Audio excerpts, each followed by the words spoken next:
A Christmas Carol by Charles Dickens. Stave 5. The End of It. Yes, and the bedpost was his own. The bed was his own. The room was his own. Best and happiest of all, the time before him was his own, to make amends in. I will live in the past, the present, and the future, Scrooge repeated, as he scrambled out of bed. The spirits of all three shall strive within me. Oh, Jacob Marley, heaven and the Christmas time be praised for this. I say it on my knees, old Jacob, on my knees. He was so fluttered, and so glowing with his good intentions, that his broken voice would scarcely answer to his call. He had been sobbing violently in his conflict with the spirit, and his face was wet with tears. "They are not torn down," cried Scrooge, folding one of his bed curtains in his arms. "They are not torn down, rings and all. They are here. I am here. The shadows of the things that would have been may be dispelled. They will be. I know they will." His hands were busy with his garments all this time, turning them inside out, putting them on upside down, and tearing them, mislaying them, making them parties to every kind of extravagance. "I don't know what to do," cried Scrooge, laughing and crying in the same breath, and making a perfect Laocoon of himself with his stockings. "I am as light as a feather. I am as happy as an angel. I am as merry as a schoolboy. I am as giddy as a drunken man. A Merry Christmas to everybody. A Happy New Year to all the world. Hallo here, whoop, hallo." He had frisked into the sitting-room, and was now standing there, perfectly winded. "There's the saucepan that the gruel was in," cried Scrooge, starting off again, and going round the fireplace. "There's the door by which the ghost of Jacob Marley entered. There's the corner where the ghost of Christmas Present sat. There's the window where I saw the wandering spirits. It's all right. It's all true. It all happened. Ha, ha, ha!" Really, for a man who had been out of practice for so many years, it was a splendid laugh, a most illustrious laugh. The father of a long, long line of brilliant laughs. "I don't know what day of the month it is," said Scrooge. "I don't know how long I've been among the spirits. I don't know anything. I'm quite a baby. Never mind, I don't care. I'd rather be a baby. Hallo, whoop, hallo here." He was checked in his transports by the churches ringing out the lustiest peals he had ever heard. Clash, clang, hammer. Ding, dong, bell. Bell, dong, ding. Hammer, clang, clash. Oh, glorious, glorious! Running to the window, he opened it, and put out his head. No fog, no mist. Clear, bright, jovial, stirring, cold. Cold, piping for the blood to dance to. Golden sunlight. Heavenly sky. Sweet, fresh air. Merry bells. Oh, glorious, glorious! "What's today?" cried Scrooge, calling downward to a boy in Sunday clothes, who perhaps had loitered in to look about him. "Eh?" returned the boy with all his might of wonder. "What's today, my fine fellow?" said Scrooge. "Today," replied the boy. "Why, Christmas Day." "It's Christmas Day," said Scrooge to himself. "I haven't missed it. The spirits have done it all in one night. They can do anything they like. Of course they can. Of course they can. Hello, my fine fellow." "Hello," returned the boy. "Do you know the poulterers in the next street but one at the corner?" Scrooge inquired. "I should hope I did," replied the lad. "An intelligent boy," said Scrooge. "A remarkable boy. Do you know whether they've sold the prize turkey that was hanging up there? Not the little prize turkey, the big one?" "What, the one as big as me?" returned the boy. "What a delightful boy," said Scrooge. "It's a pleasure to talk to him. Yes, my buck." "It's hanging there now," replied the boy. "Is it?" said Scrooge. "Go and buy it." "Walker!" exclaimed the boy. "No, no," said Scrooge. "I am in earnest. Go and buy it, and tell them to bring it here, that I may give them the direction where to take it.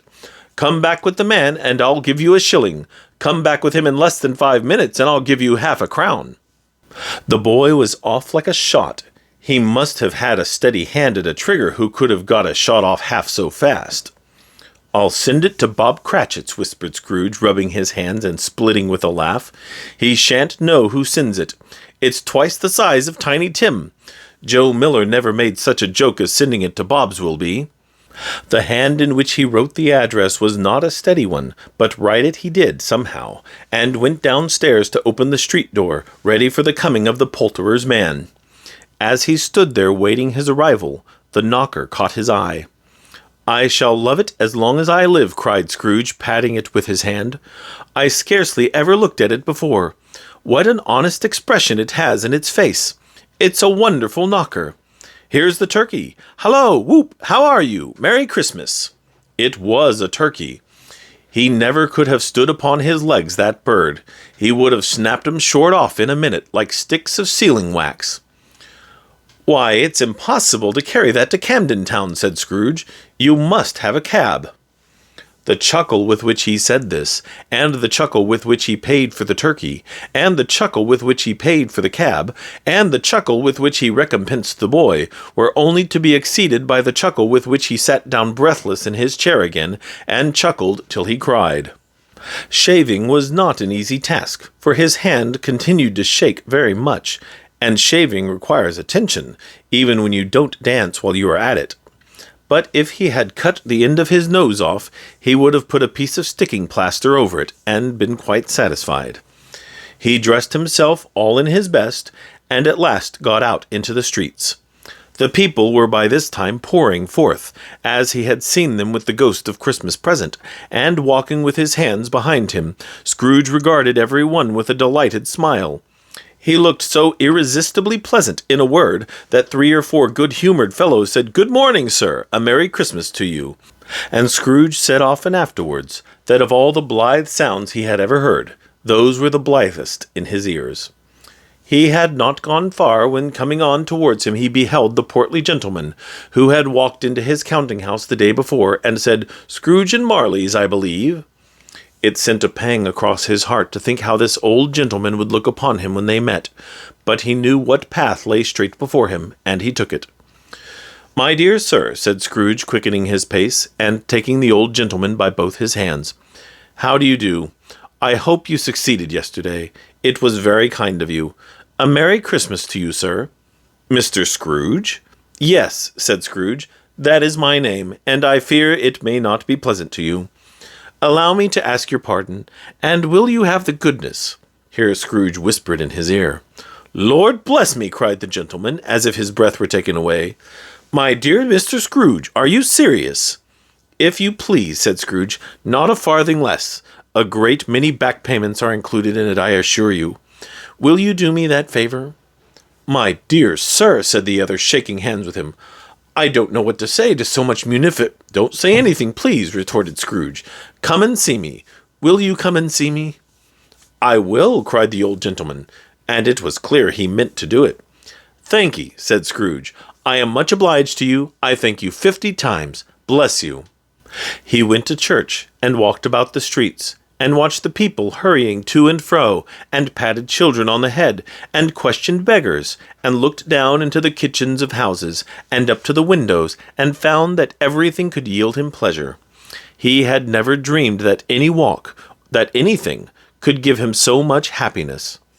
In the afternoon he turned his steps towards his nephew's house. He passed the door a dozen times before he had the courage to go up and knock, but he made a dash and did it. "Is your master at home, my dear?" said Scrooge to the girl. "Nice girl, very." "Yes, sir." "Where is he, my love?" said Scrooge. "He's in the dining-room, sir, along with the mistress. I'll show you upstairs, if you please." "Thank'ee, he knows me," said Scrooge, with his hand already on the dining-room lock. "I'll go in here, my dear." He turned it gently, and sidled his face in round the door. They were looking at the table, which was spread out in great array, for these young housekeepers are always nervous on such points, and like to see that everything is right. "Fred," said Scrooge.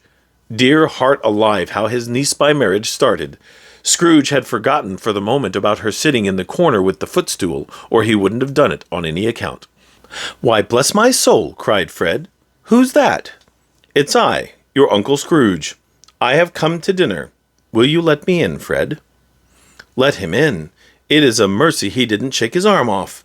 He was at home in 5 minutes. Nothing could be heartier.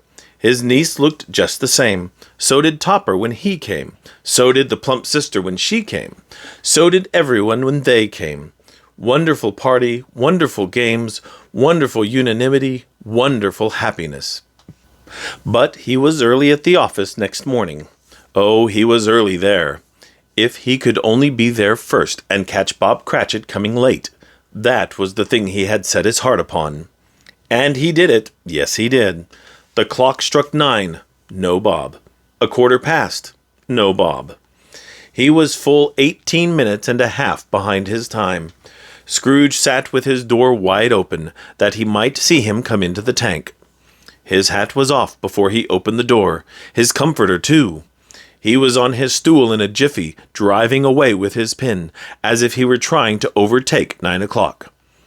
"Hallo!" growled Scrooge in his accustomed voice, as near as he could feign it. "What do you mean by coming here at this time of day?" "I am very sorry, sir," said Bob. "I am behind my time." "You are?" repeated Scrooge. "Yes, I think you are. Step this way, sir, if you please." "It's only once a year, sir," pleaded Bob, appearing from the tank. "It shall not be repeated. I was making rather merry yesterday, sir."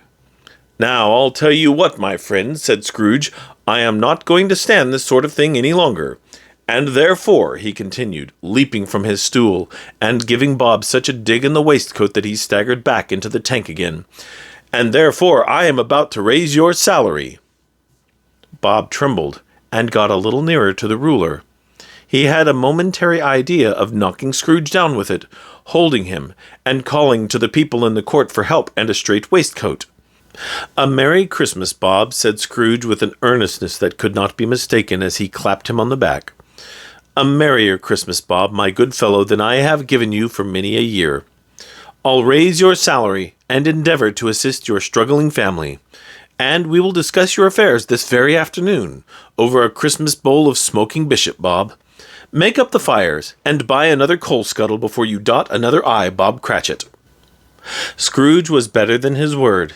He did it all, and infinitely more. And to Tiny Tim, who did not die, he was a second father. He became as good a friend, as good a master, and as good a man as the good old city knew, or any other good old city, town, or borough in the good old world. Some people laughed to see the alteration in him, but he let them laugh, and little heeded them, for he was wise enough to know that nothing ever happened on this globe for good, at which some people did not have their fill of laughter in the outset. And knowing that such as these would be blind anyway, he thought it quite as well that they should wrinkle up their eyes in grins, as have the malady in less attractive forms. His own heart laughed, and that was quite enough for him. He had no further intercourse with spirits, but lived upon the total abstinence principle ever afterwards. And it was always said of him that he knew how to keep Christmas well, if any man alive possessed the knowledge. May that be truly said of us, and all of us. And so, as Tiny Tim observed, God bless us, every one.